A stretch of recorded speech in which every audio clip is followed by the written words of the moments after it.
बातमी आहे लातूर जिल्ह्यातून गेल्या 3 दिवसांपासून सुरू असलेल्या रिमझिम पावसामुळे खरीप पिकांना मोठा आधार मिळालाय। जिल्ह्यातील काही भागात दमदार पावसानं हजेरी लावलेली आहे। पावसानं दडी मारल्यामुळे सोयाबीनसह खरीप पिकं सुकण्याच्या मार्गावर होती आणि त्यामुळे शेतकऱ्यांची चिंता वाढली होती।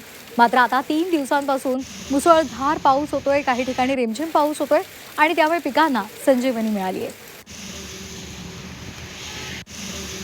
इथला आढावा घेतला आमचे प्रतिनिधी वैभव बालकुंदे यांनी। पाहूया।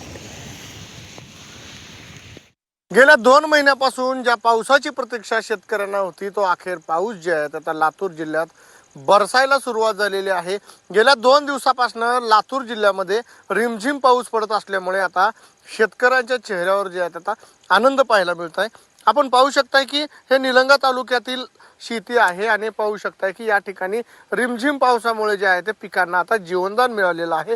कारण गेल्या 2 महिन्यापासून पावसाच्या प्रतीक्षेत जे आहे ते शेतकरी होता, त्यामुळे आता शेतकऱ्यांना एक दिलासा मिळालेला पाहायला मिळते।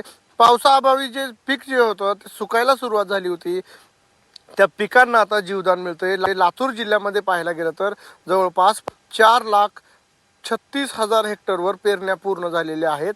मात्र पावसाने दडी मारल्यामुळे शेतकऱ्यांची जी चिंता होती ती वाढली होती। दमदार पावसाची जी प्रतीक्षा आहे ते अजूनही शेतकऱ्याला लागलेली आहे, पण रिमझिम पावसामुळे शेतकऱ्यांना दिलासा मिळाल्याचं पाहायला मिळते।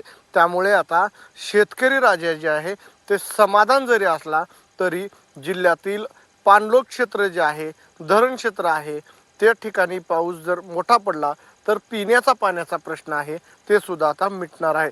त्यामुळे आता दमदार पावसाच्या प्रतीक्षेत जे आहे ते आता शेतकरी आहेत। वैभव बालकुंदे, जी मीडिया, लातूर।